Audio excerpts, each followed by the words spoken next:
नमस्कार दोस्तों, India speaks daily के अंतर्राष्ट्रीय न्यूज बुलेटिन में आपका स्वागत है।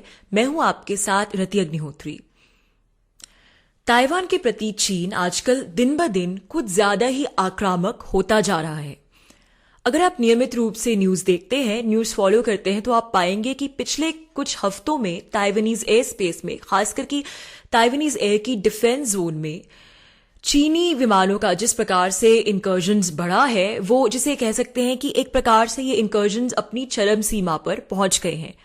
अभी कुछ दिन पहले ही ताइवान का नेशनल डे था, उनका राष्ट्रीय दिवस था 10 अक्टूबर को, और इससे कुछ दिन पहले 4 दिनों की समय सीमा में 150 चीनी विमान जो है ताइवानीज एयर स्पेस में एंटर किए।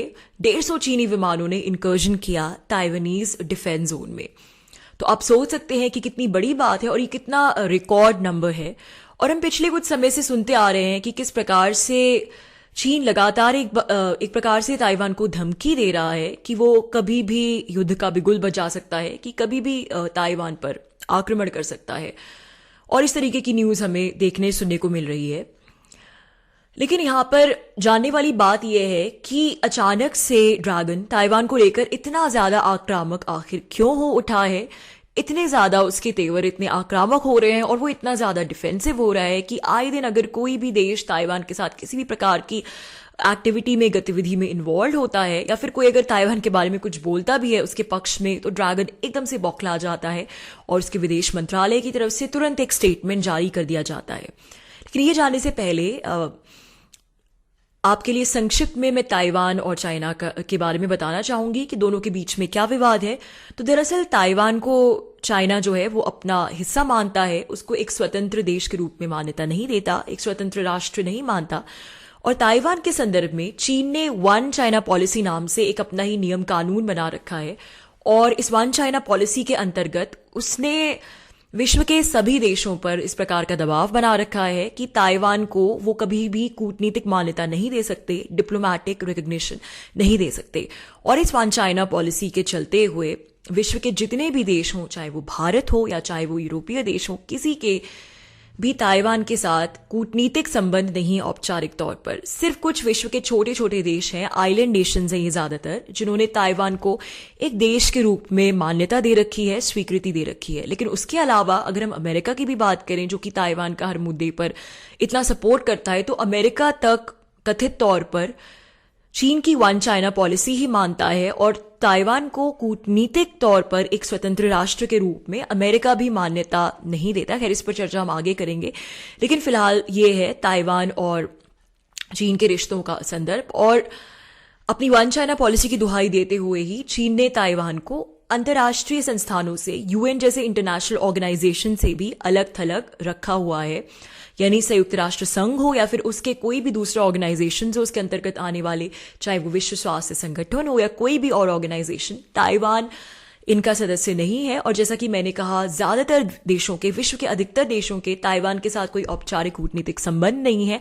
हाँ, व्यापारिक संबंध जरूर हैं। और ज्यादातर देशों का ताइवान में एक, जिसे कहते हैं रिप्रेजेंटेटिव ट्रेड ऑफिस है, जिसके माध्यम से ताइवान के सभी देशों के साथ व्यापारिक संबंध कायम है। लेकिन फॉर्मल डिप्लोमैटिक रिकग्निशन ताइवान को बहुत कम देशों ने दिया है। तो ये तो थी पृष्ठभूमि चीन और ताइवान के संबंधों की। तो अब आगे आते हैं इस बात पर कि इतना ज्यादा क्यों बौखलाया हुआ है चीन, और आए दिन इस प्रकार के सिग्नल्स क्यों मिल रहे हैं हमें ड्रैगन की तरफ से कि वो ताइवान को अपना हिस्सा बनाने के लिए बहुत जल्द ताइवान पे किसी भी प्रकार का अटैक कर सकता है, प्रहार कर सकता है। तो इसकी 3 वजह हैं और तीनों वजहें संक्षिप्त में इन पर बातचीत करेंगे। तो सबसे पहली वजह तो ये है ड्रैगन के घबराने की ताइवान के संदर्भ में, कि जिस प्रकार से ताइवान और अमेरिका की नजदीकियां बढ़ रही हैं। हमने देखा कि किस प्रकार से पिछले वर्ष ही कोविड काल के दौरान बहुत प्रयास किया गया, बहुत कोशिश की गई अमेरिका की तरफ से कि किसी प्रकार से ताइवान को विश्व स्वास्थ्य संगठन का सदस्य बनाया जाए। अमेरिका ने इसको लेकर काफी लॉबिंग की, लेकिन फिर अंततः ड्रैगन की एंटी लॉबिंग के चलते ये संभव नहीं हो पाया। ताइवान विश्व स्वास्थ्य संगठन का सदस्य नहीं बन पाया। इसके अलावा भी हम देख रहे हैं कि पिछले एक दो साल से चीन और ताइवान और अमेरिका के बीच की जो गतिविधियां हैं, जो एंगेजमेंट है, वो बढ़ता गया है। हर दूसरे दिन हमें खबर सुनने को मिलती है कि दोनों के ऑफिशियल्स आपस में मिल रहे हैं और ट्रेड इश्यूज पर और भी बहुत से स्ट्रैटेजिक इश्यूज पर बातचीत हो रही है। तो चाहे वो डिप्लोमेटिक तौर पर हो या फिर कथित तौर पर अमेरिका जो है वो ताइवान को हमेशा सपोर्ट करता है, या फिर कम से कम अंतर्राष्ट्रीय समुदाय के सामने ऐसा दिखाता तो जरूर है कि वो ताइवान को सपोर्ट करता है और उसे ड्रैगन की ज्यादतियों से बचाना चाहता है। अभी हाल ही में ताइवान और अमेरिकी ऑफिशियल्स के बीच में एक और मीटिंग हुई, जिसके बाद अमेरिका के स्टेट डिपार्टमेंट ने एक स्टेटमेंट रिलीज किया कि इस मीटिंग का फोकस इस बात पर था कि किस प्रकार से संयुक्त राष्ट्र संघ जैसे अंतर्राष्ट्रीय संस्थानों में ताइवान की सक्रियता बढ़ाई जाए, यानी किस प्रकार से ऐसा मैकेनिज्म क्रिएट हो कि ताइवान जो है वो इन संस्थानों में सम्मिलित हो पाए, इनका हिस्सा बन सके। अगर दूसरे शब्दों में, सीधे सीधे शब्दों में कहें तो मीटिंग इस बात पर केंद्रित थी कि किस प्रकार से ताइवान के संयुक्त राष्ट्र संघ का सदस्य बनने के रास्ते खुले।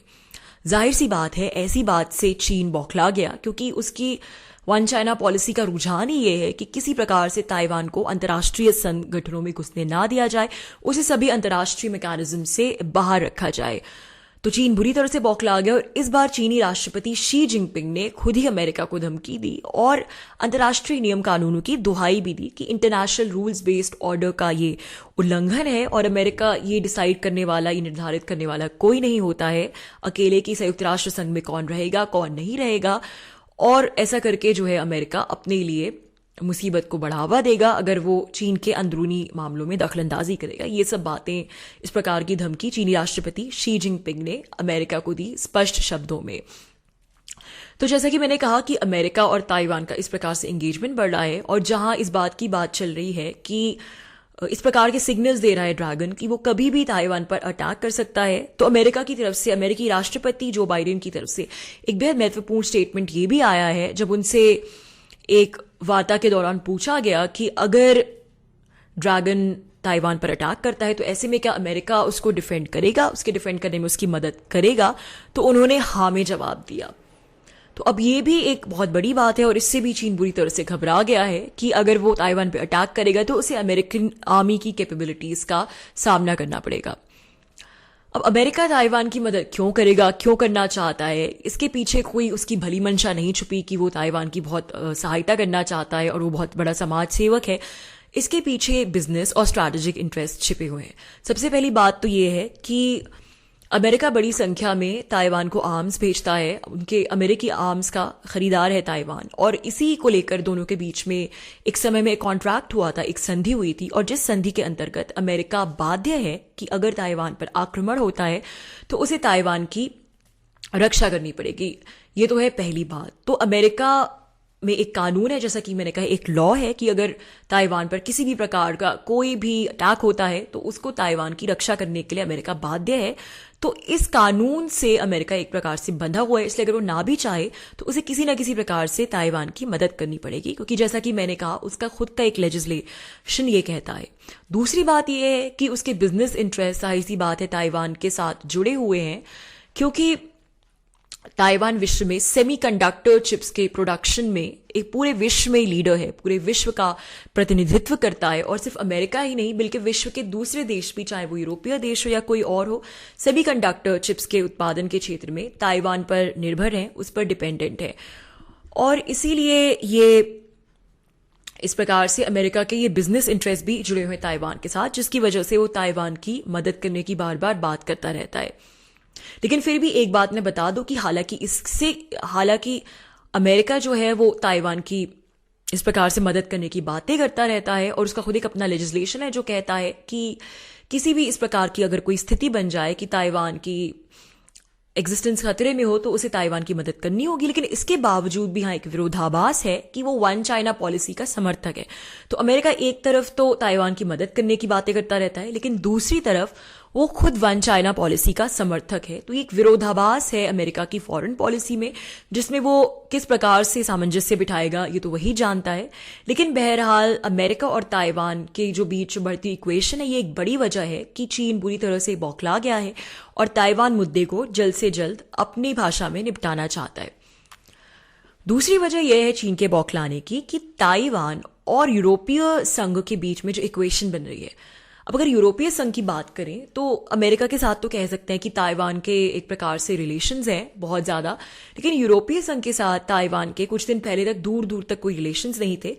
सिर्फ ताइवान की राजधानी ताइपेई में यूरोपीय संघ का एक ट्रेड ऑफिस था जिसे यूरोपियन ट्रेड ऑफिस के नाम से जाना जाता था। और जैसा कि मैंने कहा कि विश्व के अधिकतर सभी देश ताइवान के साथ व्यापार तो करते ही करते हैं, इसलिए ट्रेड ऑफिस ज़्यादातर इन सभी का है।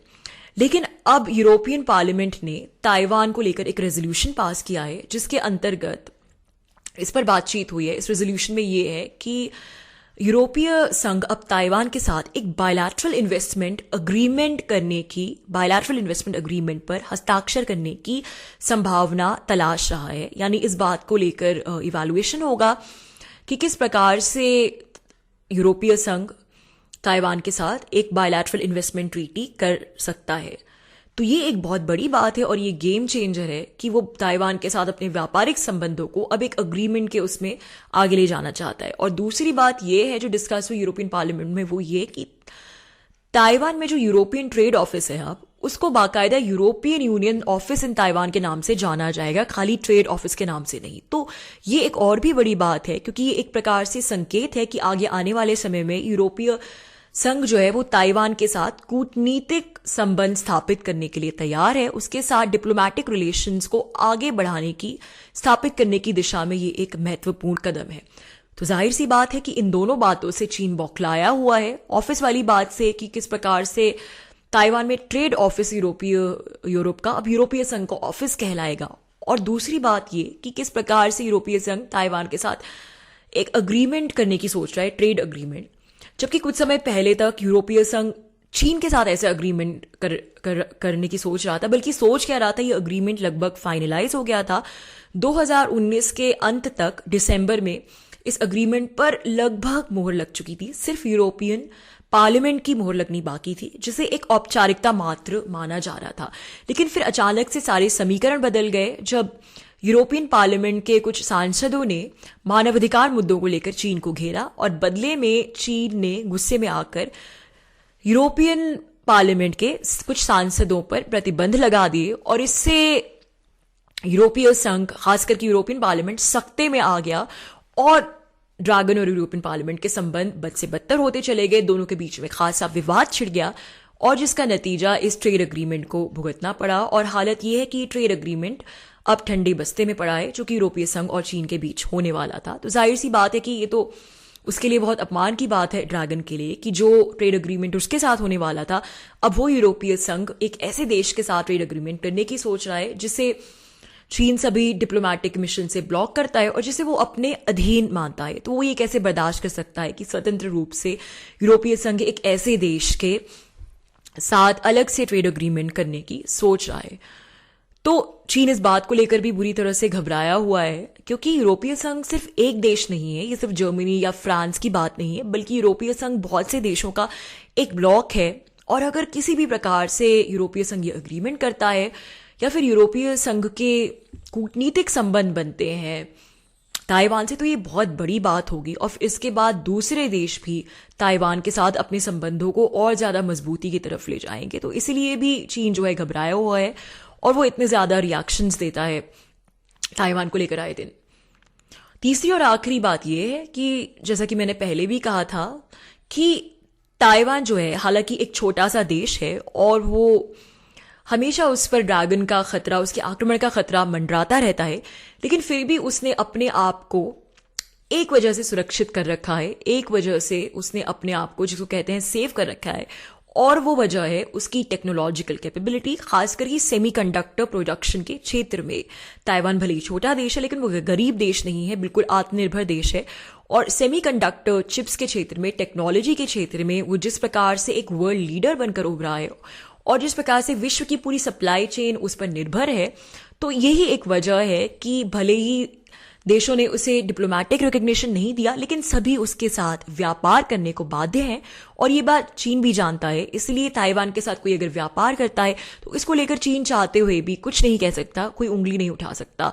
तो ये चीन की एक सबसे बड़ी चिंता है कि जिस प्रकार से ताइवान की टेक्नोलॉजिकल कैपेबिलिटी है वो दिन ब दिन बढ़ रही है, उस टेक्नोलॉजिकल कैपेबिलिटी की वजह से कहीं ताइवान को आगे चलकर कूटनीतिक मान्यता न मिल जाए। क्योंकि खासकर कि आजकल के संदर्भ में आजकल विश्व में सेमीकंडक्टर चिप्स की बहुत ज्यादा शॉर्टेज हो गई है, इनकी बहुत ज्यादा कमी हो गई है और इसीलिए पूरा विश्व ताइवान की तरफ और भी ज्यादा आज भरी निगाहों से देख रहा है। और ये एक वजह है कि यूरोपीय संघ इस प्रकार का अग्रीमेंट करने की सोच रहा है, ट्रेड अग्रीमेंट ताइवान के साथ, क्योंकि जहां तक सेमीकंडक्टर चिप्स के इंपोर्ट की बात है तो ये यूरोपीय संघ की भी एक यहाँ पे आवश्यकता है, बिजनेस आवश्यकता, जो कि ताइवान के साथ जुड़ी हुई है।